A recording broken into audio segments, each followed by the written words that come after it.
is awesome. It's so great to see everybody.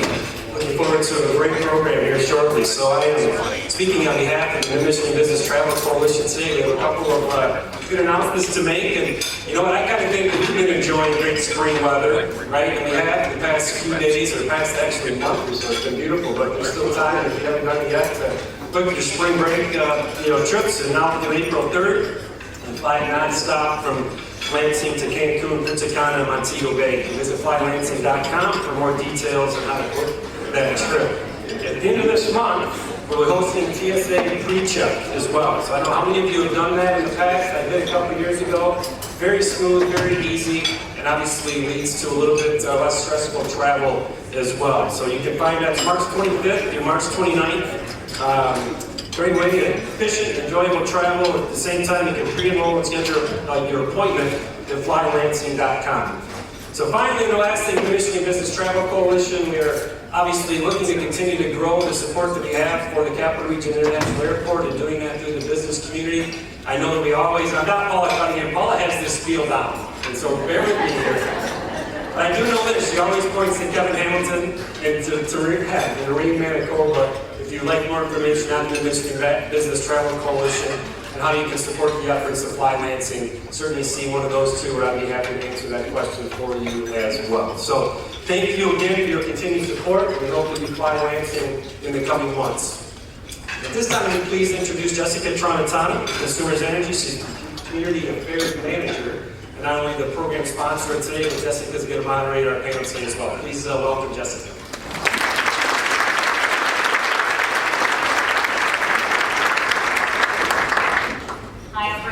As Tim said, I'm Jessica Tramontana. I'm a Community Affairs Manager for Consumers Energy. So in English, that means kind of the conduit from company to community. So I cover 4 counties.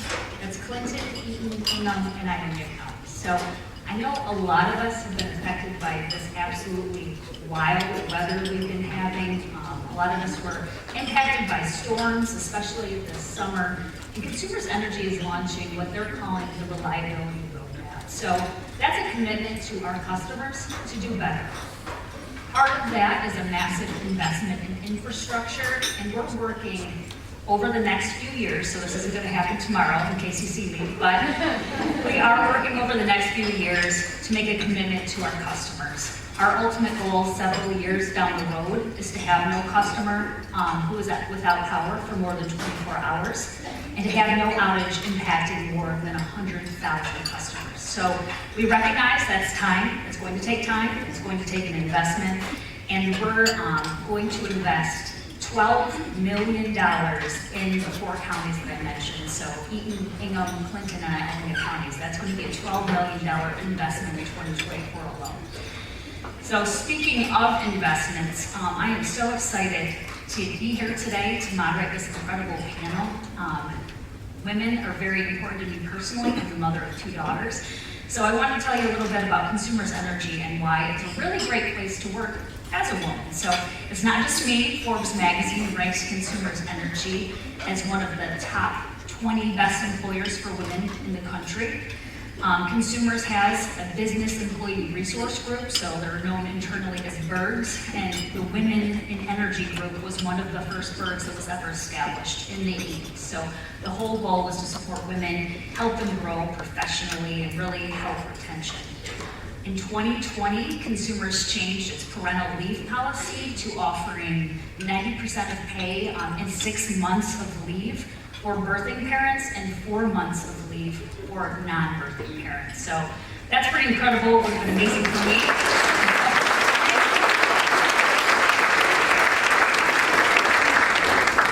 It's pretty incredible for women who are going to become parents and to really see that benefit and how it truly helps set their family up for success down the road. So between 2012 and 2020, the number of female leaders at our company increased from 25 to 33%.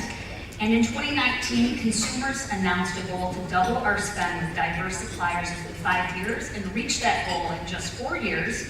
And for women-owned businesses, they spent $84 million with intention. So supporting women-owned businesses.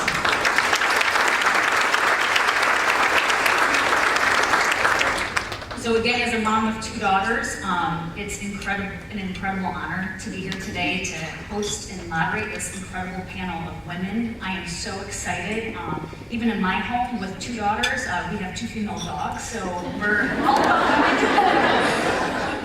And it's so nice to see these women today as leaders in our community, and I really hope when my kids see them, they think I can do that too. So without further ado, I'm going to call these ladies up. They're going to walk on stage. We're going to sit down, get settled, and then we're going to go through one by one. They're going to tell you their name and a short bio. So can I please introduce Margaret Dimond. She's the Regional President of University of Michigan Health.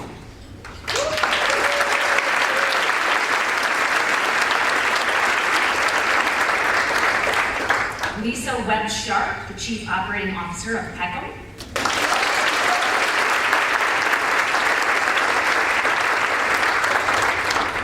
Nicole Noll Williams, the President and CEO of Capital Region Airport Authority.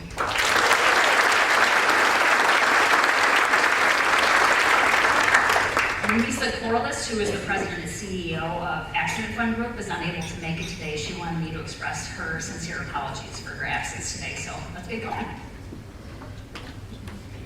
Hello, ladies. Hello. Welcome. I'm so excited you guys are here. So let's go ahead and just start with Margaret. Why don't you go ahead and say your name and just tell us a little bit about yourself.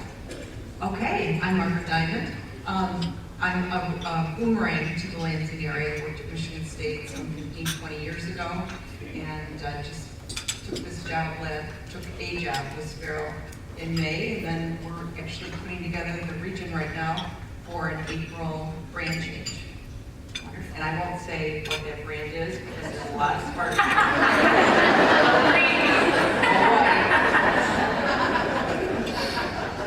Lisa, do you want to go? Sure. My name is Lisa Webb Sharpe. I'm the Chief Operating Officer of Peckham Incorporated. I've been at Peckham for the last 3.5 years, and it's been a phenomenal time to be an employee and leader at Peckham. Prior to my time at Peckham, I spent the majority of my career in public service, starting in municipal government in Detroit back in the 90s.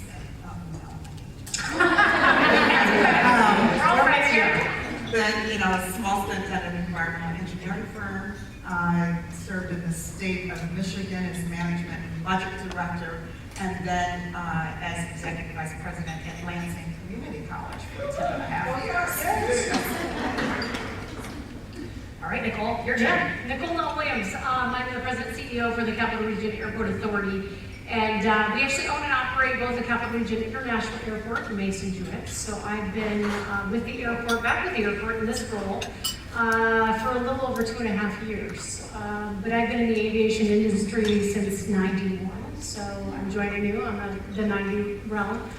And but I started out working at the airport here in Lansing for United, loading and unloading planes, de-icing aircrafts, and checking customers in. And from there, I got involved in sales. I covered Michigan, Wisconsin, and Minnesota, and did corporate travel agency sales for United, and then was a station manager for them. And then from there, I was involved in travel management.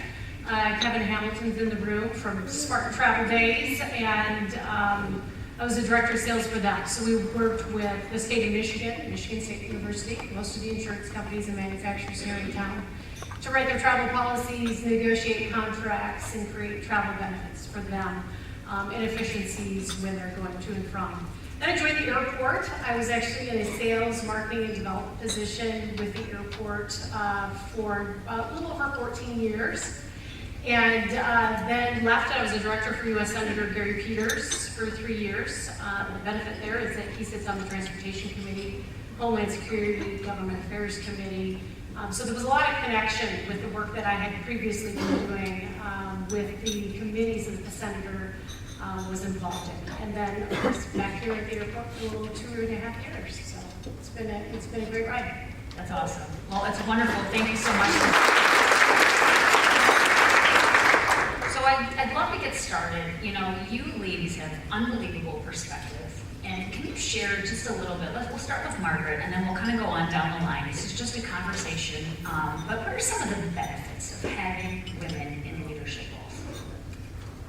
you know, the funny part of me, or my, because I'm my own best audience, wants to say because I want a job. So, so that's a benefit.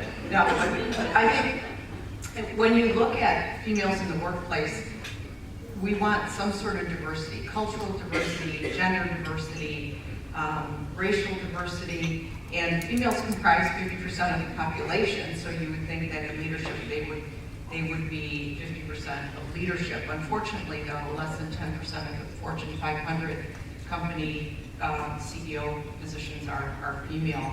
One of the publications that I read said people are betting that someone will land on Mars before 50% of women would populate Fortune 500 companies.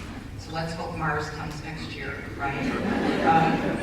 And then historically, and I'm sort of a research nerd, so there was, in 1973, there was a landmark research study by a female that really confirmed that most management structures in organizations were command and control.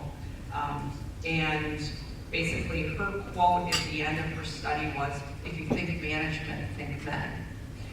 So as we've evolved, and I have a 20-something child, some of you know that, you know, the COVID and the kind of the digital era has really changed how we work and where we work. And then also, we have a more diverse workforce. So really, when you look at it, we have evolved into expectations that don't support the command and control environment. So women have the softer skills.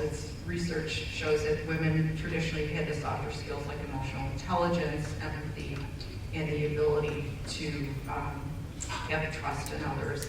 And so when you look at what we represent, it's hopefully kind of a balancing act between the kind of get it done right now and well, let's think about this and let's be inclusive in terms of our workforce.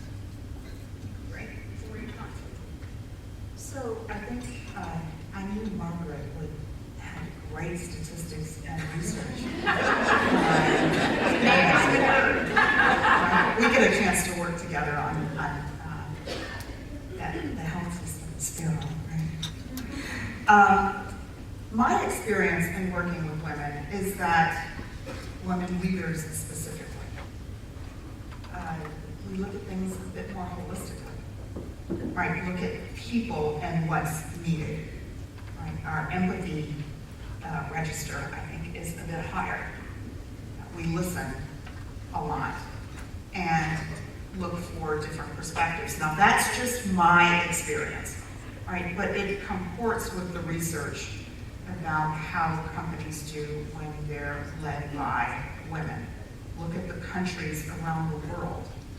You know, I'm a Jacinda Ardern fan. I did not like when she stepped down as Prime Minister of New Zealand, right? She was doing great and brave things. But I just think we look at things a bit more holistically. You're right, the emotional intelligence, having self-awareness, understanding how what you do impacts others. And I don't want this to come off the wrong way, but we manage the household oftentimes. That's not an easy task, to manage the humans in the household and make sure everything goes well. Lots of details, right? And to make it look effortless, right? It just gets done. You bring those kinds of skills to the workplace, managing different personalities. Humans are always the most difficult part of managing any organization, right? So we have up close and personal experience with that. Not that the men don't do great things in households and in community, but we tend to be a lot of the glue that holds things together and keeps things moving forward. So I can't imagine being in a workplace that didn't have strong women leaders. I've been fortunate to be in workplaces that have strong women leaders, or maybe, Margaret, that was just my choice. That's great, thank you. Nicole, what do you think?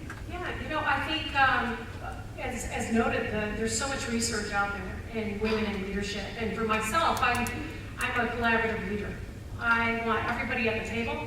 I want to take maybe my crazy idea and throw it out there, and there's giggles from staff, so they know. Because I think it's important that you have multiple perspectives being shared. Because by the time we're done looking at or kind of discussing what we want to do and how we want to move forward with a project, it is so much better when you have everybody there at the table. You have that different perspective. You have those viewpoints that maybe I didn't see. That's why we, as leaders, are developing our team. Right? It's a puzzle. How do you bring on board the right pieces to fill the areas that we need to really have a cohesive team? And for myself, again, it's kind of continuing on the conversations and comments you guys made, but it goes back to being respectful and open and allowing your employees to feel comfortable to step forward, to be wrong, to have a crazy idea, and for it to be explored to go, wait a minute, that's not quite that crazy. Let's figure out how we can make something like that work. But yeah, for myself, it's really a collaborative leadership style, and really enjoyed my team learning more about them. Because I think those exercises really help to understand how somebody ticks, how you can support them, how you make sure that they're continuing to feel driven and celebrate. It's giving people room to make a mistake. That's right. Yeah. Yeah, no, I think that's really important. You got that. Our next question is, what factors impact a woman's ability to lead others? And as leaders, I think you guys bring such unique perspective to the table, and what that takes and what it means. So Lisa, I would love for you to start this off. So when I think of the factors that impact a woman's ability to lead, I think your experience, your exposure to different projects, your education, proximity to others who you're able to observe, right? Mentoring relationships, sponsor relationships. Now, on the not so great side of factors that can impact a woman's ability to lead, we've all been there. In the rooms, sometimes where your voice isn't heard, or it takes someone else repeating what you've already articulated before it lands in someone's ears. That's my pet. See the heads nodding? Yes. Yes, so we've all been there. I think another factor is, particularly if you're in a field or rooms that are traditionally male-oriented or dominated, and there are clubs or, it used to be golf, right, where we weren't at the table or on the green spending 4 hours with someone having the ability to talk through ideas. I think we have changed that, but getting out, networking, and expanding your exposure. And I will borrow what Dr. Eva Evans, those of you who remember the great Dr. Eva Evans, used to say, make the net work, right? So we have to understand that factors like that exposure, stepping forward to get involved in projects, asking others for feedback, observing, learning.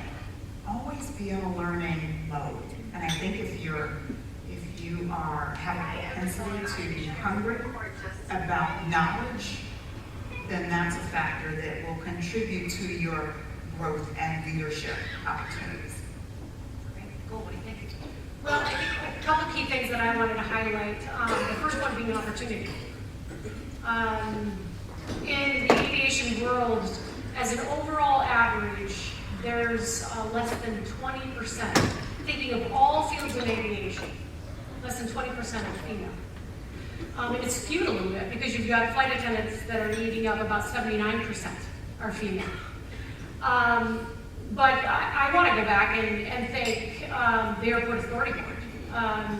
John Chasky, who's the chair of the board, the community leaders that were involved, to give me the opportunity to be able to use my experience, my passion, my drive to get things done, and be able to bring it back to the airport. So I think that's one of the key things when we're dealing with industries that are so male-dominated, is really having a group of individuals that say, I see it, I see this has got potential, and I think she's the right one for the position, and it has nothing to do with male or female in all reality, right?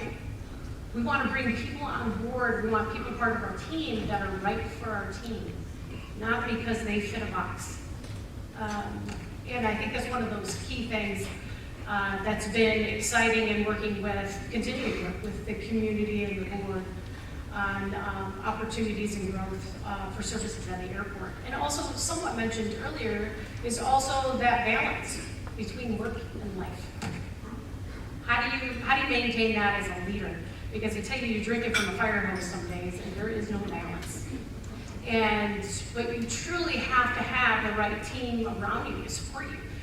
Family, friends, mentors, both male and female. And in my industry, I probably have had more male mentors in my life than I have female. But it's one of those key things that, I don't know if there's a magic piece to have work-life balance. I think it's going to ebb and flow, that you're just going to have to figure it out along the way. There's times it's pretty smooth, and the next time it's a bit of a challenge. But those are the two factors that I think, when we're talking about leadership and women, those are two key pieces that are sitting there. Yeah, no, I hear you. Sometimes it feels like they're crushing it at work and shortchanging everyone at home, and vice versa. So I hear you, there's a balance. Margaret, what do you think? So I was thinking about this when my colleagues were talking, and actually she's kind of my boss because she's on my board, so. But I think when you talk about what impacts a woman's ability to lead, it's getting that woman to the leadership position first. So I work in healthcare, which is predominantly female. So I'll take a traditional route, nurse, excellent nurse, thrive, grit. That nurse gets promoted to a nurse manager, and there goes her career. But there are other areas that in healthcare that you don't see that natural progression. And I'll talk a little bit later on about how we've really honed in kind of a hardwired progression of high potential leaders. But why do women, get to leadership positions, and why do they not? So in business, they call it the broken rung. Not in healthcare, but in general business. It's that going from a staff position to your first management position, which is the hardest. Now in healthcare, it's going from the manager position to a higher position that is the hardest. So getting out of nursing, doing something else. So you have to say, well, how do you do that? Is it through, and I know we're going to talk about mentoring and so on, but what I think, and it would be interesting if you agree with me, I'll have you, if you don't mind, do a little quiz, just raise your hands, but I think the culture of the organization determines who leads, how people are treated, and then the effectiveness of both female and minorities to achieve those roles. So do you think culture is the main driver? Yes, no? Okay, well, I'm onto something here. So, again, one little stat. So KPMG studies basically done last year said over 3/4, 76% of all the females and they were in leadership positions that they surveyed, wished that someone could have helped them earlier on in their career, that someone mentored them, that someone told them to take a leadership class, that someone said, you're a natural leader, or boy, you have organization, you have perseverance, you have the cadence of a leader. But no one did that, no one took the time. So I think if there's an opportunity for all of us in this room, it's to, gee, who do we have that we could say, boy, are you a high potential person? Have you thought of X? Have you thought of Y? And I'm going to do a shout out because I taught at Michigan State, and one of my students came up to me, Tina, wherever you are, raise your hand. But basically, her career has soared, and the fact that, you know, that I somehow have helped her in her progression of her career makes me feel extremely proud. So I was lucky to work at Henry Ford Health System. It was my first real job. I started there as a medical social worker in neurosurgery, and I was quickly tapped to go into an area that needed fixing. And so that's really where I learned sort of female-dominated, like, social work field, because then they lateralized me into areas that needed fixing. And so that's where I actually learned change management. How do people like change? People hate change.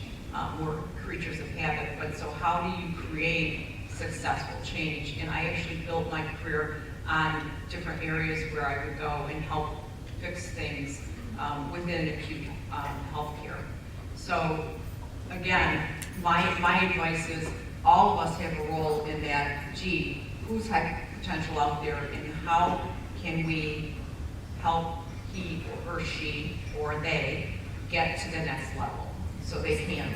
So Jessica, if I could for just a second to take off a little bit on what Margaret said, I think it is important to develop a culture of surveying the space, right?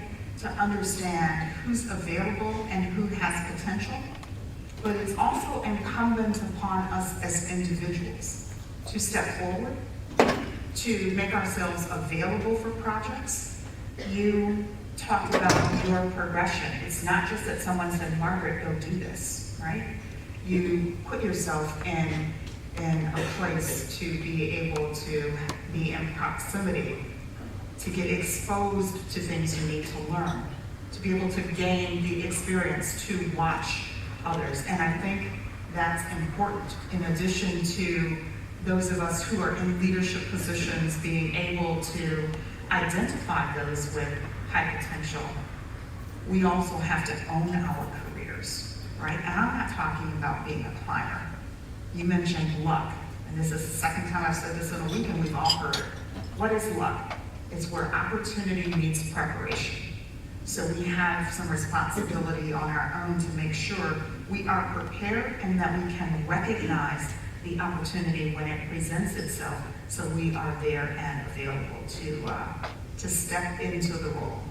Yeah, no, absolutely. And I think a lot of women, at least speaking for myself, sometimes look at, as you mentioned, Lisa, holistic impact, right? Job opportunity, I'd be like, oh, I get the kids off the bus. How would that affect the after-school schedule? What does that mean? And my husband would be like, I'm in. Like, sign me up. So, you know, I do think there's a lot of considerations, and, you know, women sometimes have a tendency to think about, like, gosh, you know, how does this affect everyone versus me?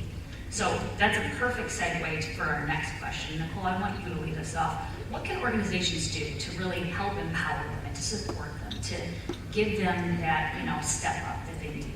Yeah, and there's two areas that I wanted to highlight that kind of connects to some of the work that we've been doing at the airport, because, you know, we have this ongoing need for workforce development in many areas, and the aviation industry is no different. We're going to need over 500,000 pilots over the next 20 years. So we've got to figure out, how do we help feed and support this industry? And so as I talked to educational leaders throughout the region, we had some great conversations with Ingham ISD and Clinton Risa and Eaton Risa, and just excited. I don't know if Sean is here, Sean Myers, if you are, give a little shout out. But Eaton Risa stepped up. They wanted to be partners with us and help make a difference in creating more awareness to the jobs that are available in aviation. So he actually established an aviation career institute, just started this year. So kids that are going to school, juniors and seniors in high school, that are in Ingham, Eaton, or Clinton County, can actually come out and spend a half day at the Lansing airport, and they'll learn about aviation careers, opportunities that are there. They also have the ability to connect with a company that's providing flight instruction. How do we start getting our future aviators flying and getting their private pilot's license? So And in addition to all of that, I don't know if April Clovis is here from MSU-FCU, but the MSU-FCU and the team have developed a access for loan programs. So if I want to be a pilot today, the amount of hours that are necessary is 1,500 hours. Used to be 250 hours. 250, 1,500. About $80,000 of additional training. And you can't use your FAFSA dollars to pay for that. So we're excited that MSU-FCU came to the table to help establish a very positive program to make a difference, because we need to make sure that there's access. We need to make sure that male and females have the opportunities to be able to be tapped into these roles. We have 20% of the students that are coming out are female. 20%. So we have kids from all 3 counties in rural areas that are coming in to be basically introduced to the aviation world. It's been a great piece to be added to it. The second program is Lansing Community College's Aviation Maintenance Technology Program. Yeah. LCC grad, I'm very proud. This program has been put in place for over 65 years. 65 years. And so you would imagine, for many years, it was all men that were graduating from aviation program. But you now have, it's a 2-year degree program, or a 2-year program. It's a feeder for Delta Airlines. Delta Airlines has selected 44 training programs to feed into their maintenance. And this is one of their programs. The last graduating class, 6 of the students that are hired by Delta Airlines. You've got kids graduating with a very minimum $60,000 salary. So it's a lot of great things that they're doing. We've got right now about 12% of students today that are going through the program are females.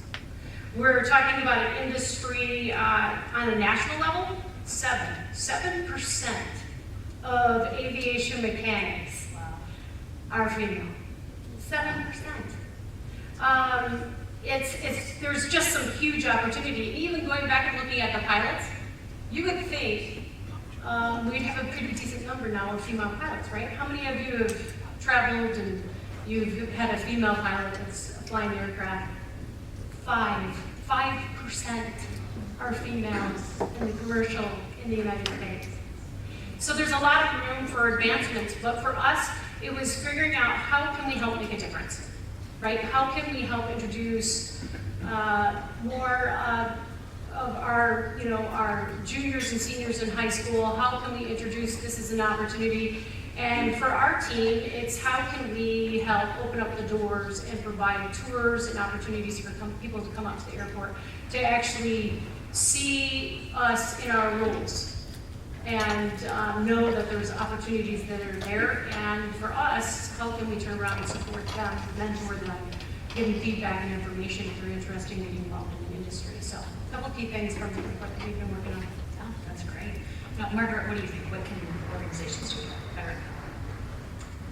So I actually have to give a shout out because Spiro is doing, and I've been at other healthcare organizations. I think they have a well-oiled machine for both new leaders as well as high potential leaders. They started it in 2018. It kind of took a pause during COVID, but I took some notes. So here's what the program is. It's for both female leaders, and that's including physicians, and then high potential females that either self-nominate, they nominate themselves, or are nominated by others. So think of what I talked about, that first rung into leadership.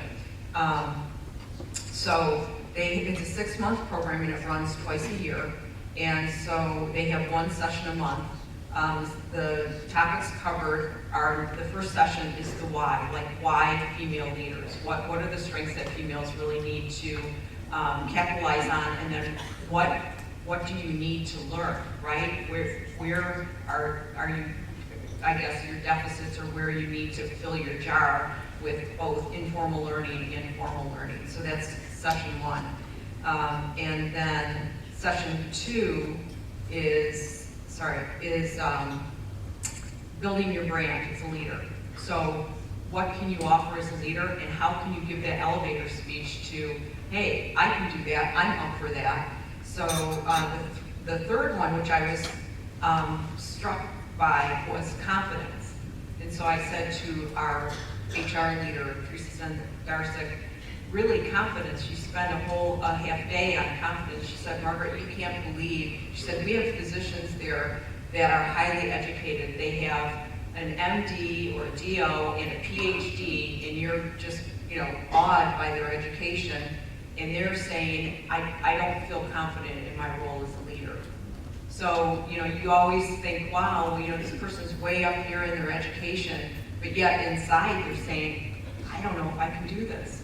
So how do we, really get a proactive sense of who is out there that we can, say, gosh, don't keep that self-doubt in there. You've got it. Let's move forward. And then the last couple ones, and this is another one. Think of female physicians dealing with failure, because women deal with failure much harder than men do. There's a study out that just came out that women will hold off applying for a job that they're qualified for until they're over 100% qualified. So 120 to 140% meet the qualifications and exceed. Men will apply when they're 60%. Thank you. See, you're a nerd too. You read that report. So think about it, right? Well, I got a rise out of the audience on that one.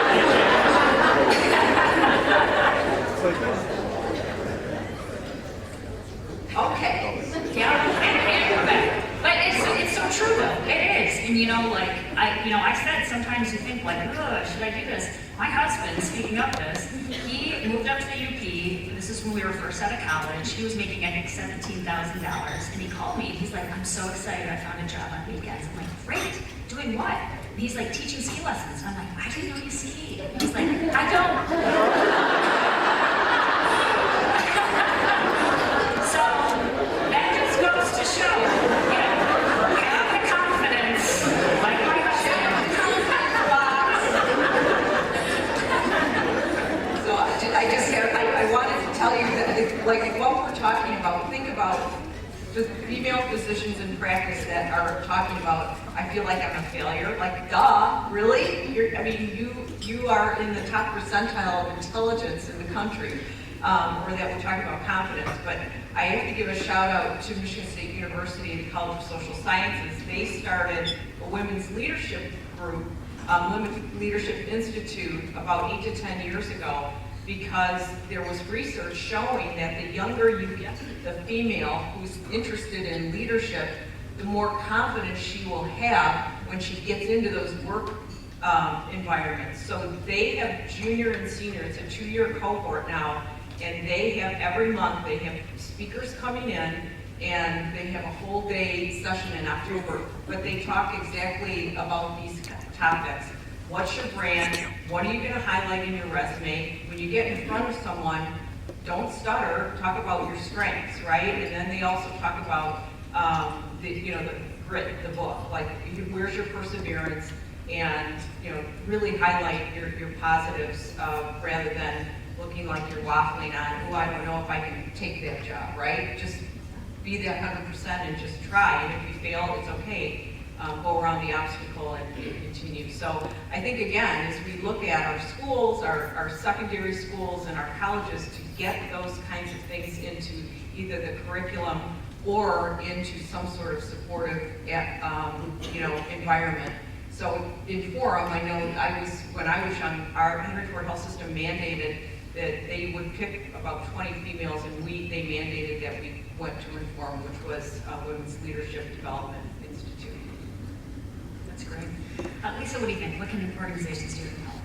I think organizations can really, when you're looking at your professional development landscape and who you might want to put on certain tracks, it's important to identify people within the organization you think can be successful or have an interest. Right now at Peckham, we are focusing on staff development, right? What does a career path at Peckham look like? How do you get from a lower level at Peckham to a coordinator, from a supervisor to a coordinator to a manager to a senior manager to a director? Because as we look at our ranks, we see significant diversity, both ethnic, gender, and every other kind, geographic, every other kind of diversity you can think about at the lower ranks of the organization. But of course, as you matriculate up, right, it begins to look a bit different. So we're being deliberate. Programs like I Thrive, which is a 9-month professional development and leadership program, exposing our professionals to events like this. Right? We've got 3 tables of wonderful Peckham leaders over here, including Tina Sutherland, who was your student here. Because when do people get a chance to get out and be exposed real time to 500 leaders in their community? Right? It's events like this. It's taking advantage of things that your chambers and rotaries will develop in addition to formal education. Say, for instance, there's a project management certification or something that someone may need to improve their skills, and there's a match between that and what the company needs. I believe we should certainly identify who should go into those programs and have a rich selection within the organization. Throughout my career, I've tried to make sure that I've engaged in significant leadership development. Didn't matter who. Of course, I like developing young women leaders, but whoever wanted to step up and own that they wanted to advance.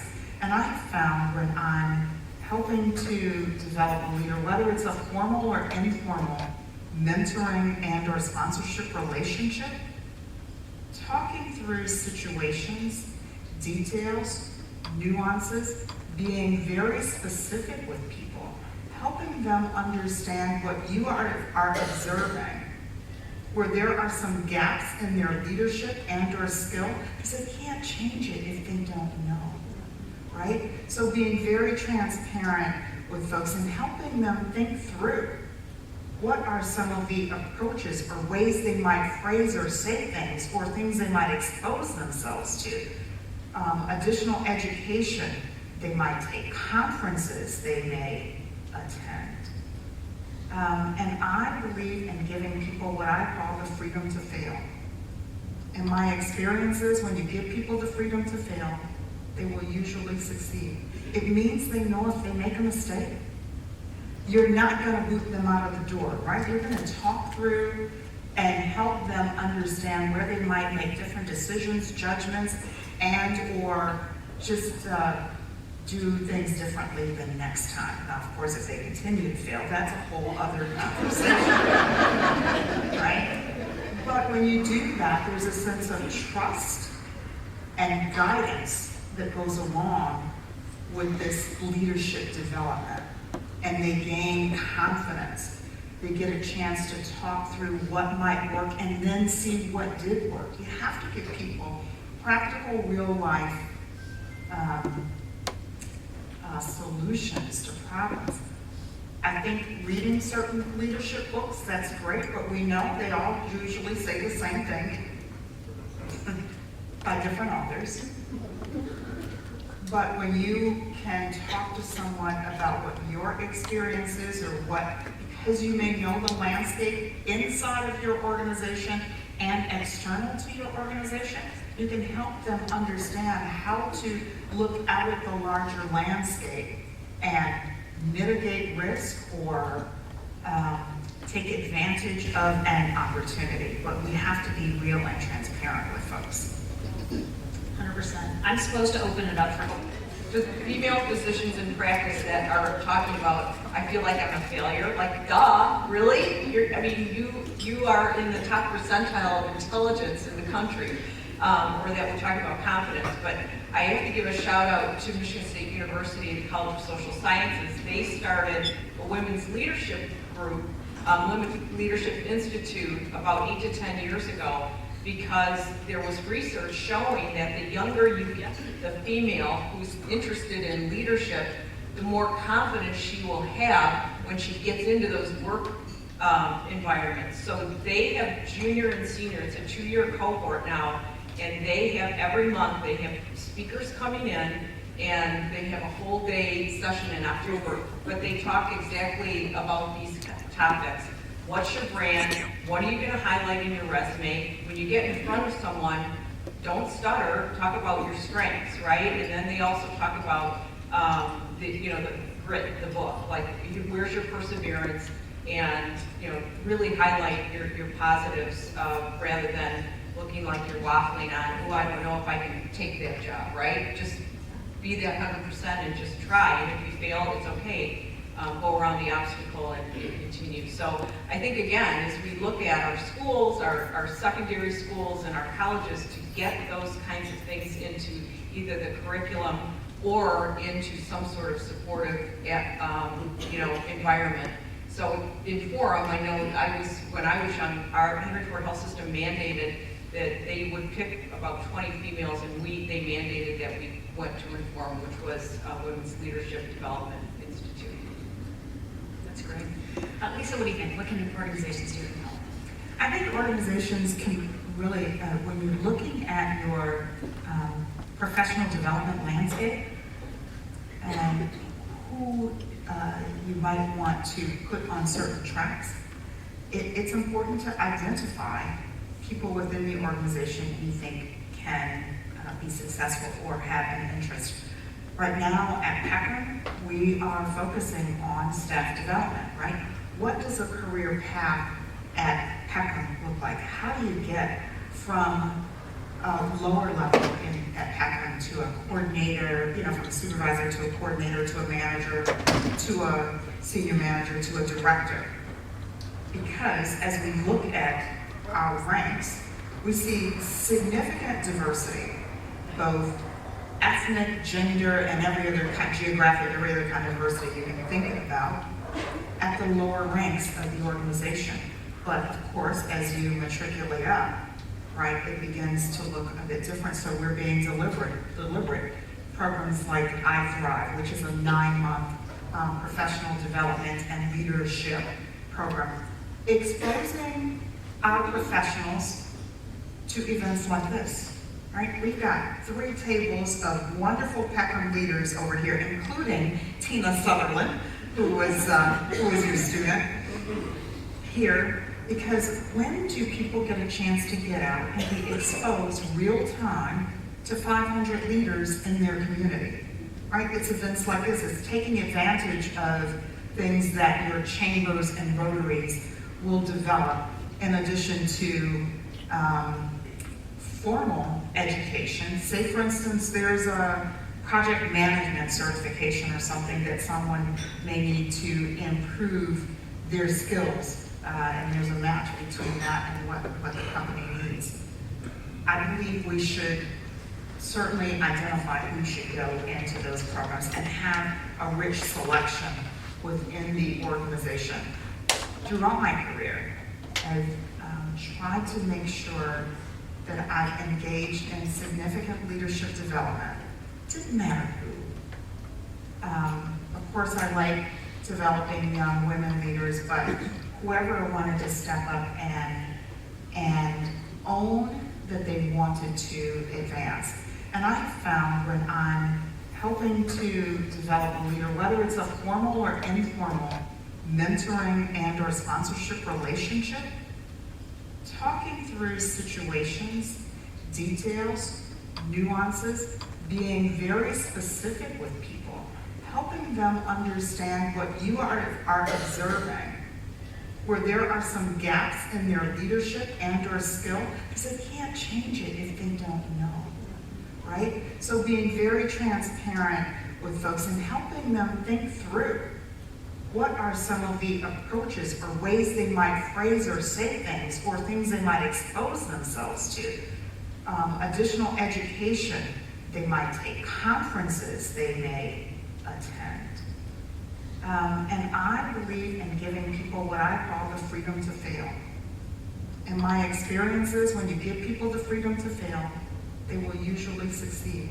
It means they know if they make a mistake, you're not going to boot them out of the door, right? You're going to talk through and help them understand where they might make different decisions, judgments, and or just do things differently the next time. Now, of course, if they continue to fail, that's a whole other conversation, right?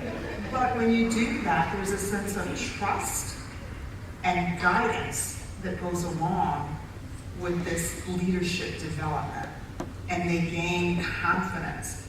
They get a chance to talk through what might work and then see what did work. You have to give people practical, real-life solutions to problems. I think reading certain leadership books, that's great, but we know they all usually say the same thing by different authors.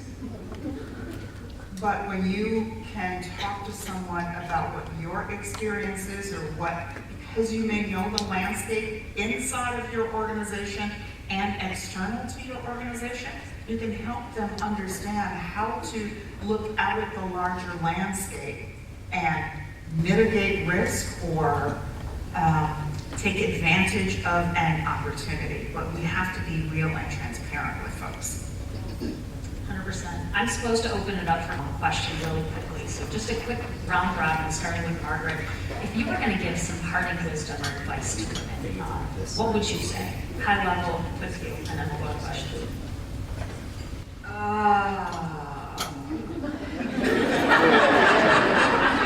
You're mixing me up here. I think that the first thing is you've got to find a mentor. You've got to find structure. I really believe in defending, or not defending, but creating and defending what you feel is your inner strength and then promoting that.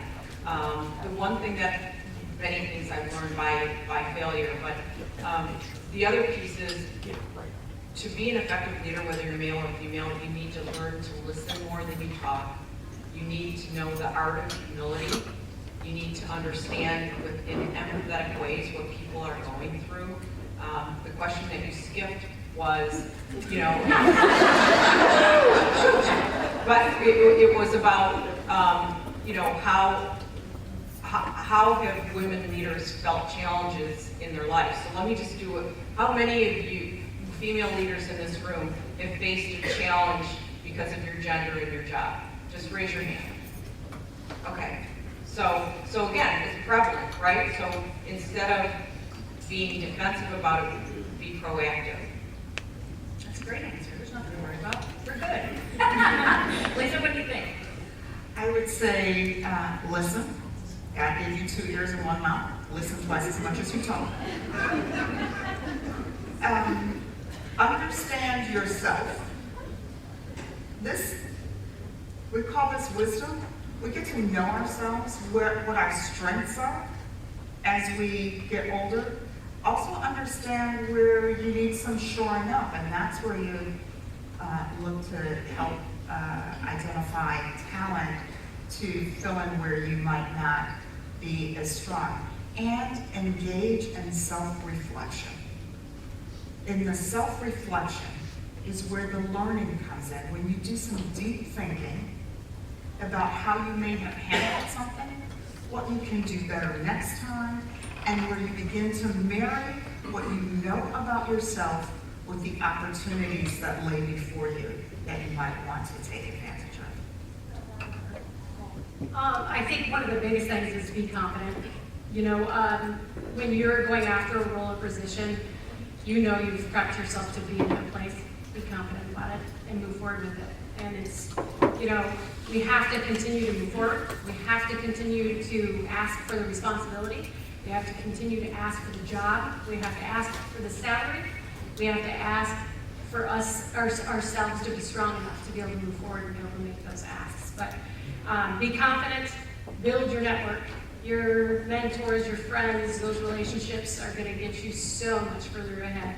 And then, of course, as I was just saying, advocate for yourself. Those are my comments. Wonderful. Thank you, ladies, so much. Yeah. You brought up a great point in terms of networking, and I just want to capitalize on that.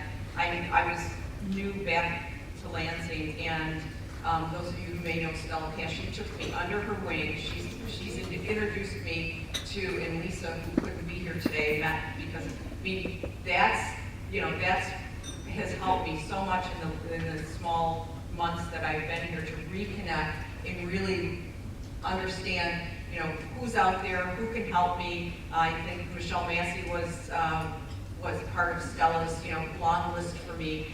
But again, if I didn't have that, I would feel like, well, who should I turn to? And so now I have at least a network that I can go to say, hey, do you know about this or do you know about that? So again, a professional network, it's so important. Great, thank you, ladies. I think we're opening it now for questions. If anyone has a question, I think there are microphones wandering around the audience, so. Good afternoon, ladies. Thanks so much for sharing your insights. I'm Veronica Gracia-Wing with the Lansing Promise. I'm usually that guy in the room, and so I apologize ahead of time. Your politeness and nice, I believe, is something that as women we tend to take over sometimes some uncomfortable or difficult conversations.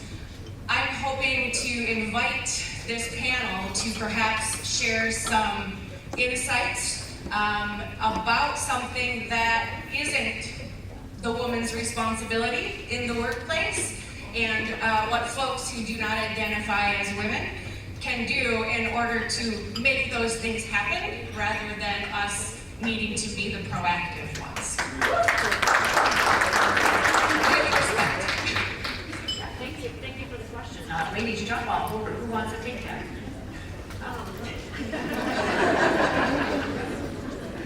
Well, again, I'll if you want some painful, with being female and going through pain. I mean, I've gone through gender, what I would call differentiation rather than discrimination. And so how do you deal with that because you're not who this individual is used to talking to because I'm not a male, right? So I did have a boss at one time who took me out to lunch within the week that I started and said, here are the rules, just so you know. You're the only female leader on my team. This is the last time we're going to have lunch because people will talk if they see us together. I play poker with your colleagues, and you will not be on, you won't come to my house for poker, and you won't be golfing with your colleagues because I golf with them as well. So I'm in my first week of the job, right? So what do? You develop coping skills of, I don't want to be out there to say this is not right, but I had to live within that network to get my job done. So I developed some effective, skills to go outside that cone, if you will, to develop, effective networks, to get my job done, and I was in that position for 6.5 years. So again, you can take it both ways. You can take it up, wow, that's really discriminatory, or that's a differentiation. I'm still going to get my job done, and I'm not going to let that person, success is the best revenge sometimes, right? You're not going to let that person get you down. That's it. Success is the best revenge, isn't it?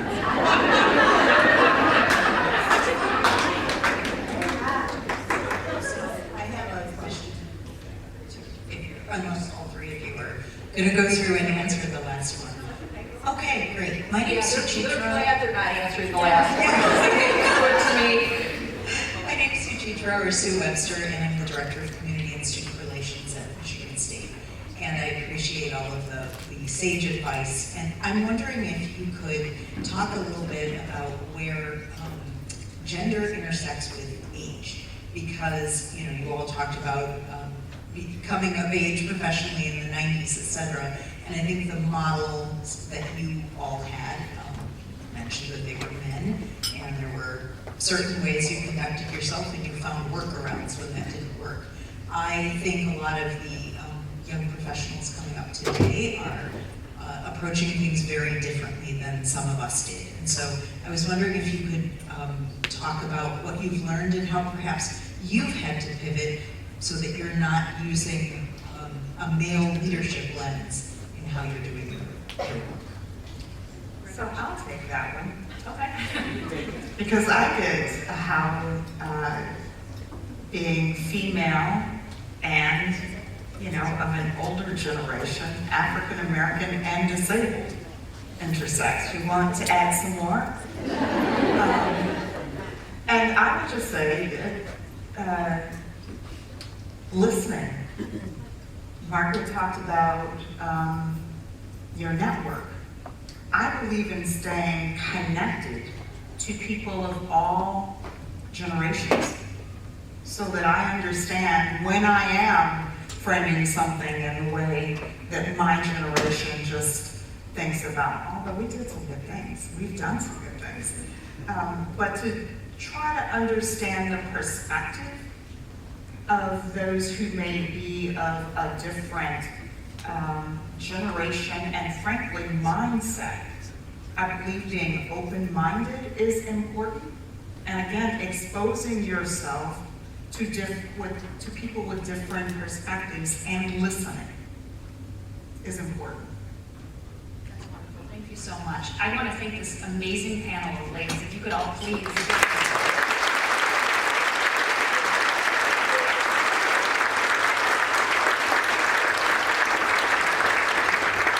And before we wrap, Nicole has a special announcement that she Well, we have to have something fun, right? Yeah. So there's 10 individuals that under their seats, there's a voucher for $250 for you to use for any trip out of the Lansing Airport.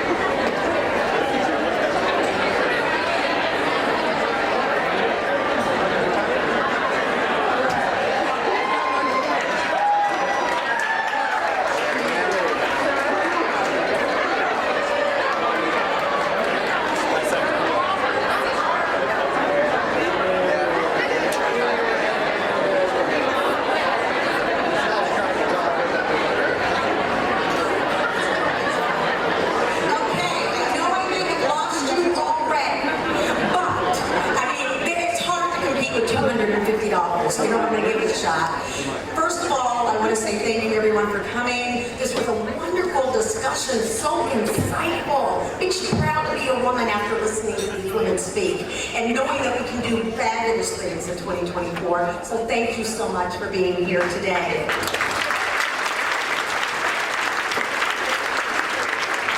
April 10th is our next Economic Club Luncheon. I cannot tell you who it's going to be, but you want to be here.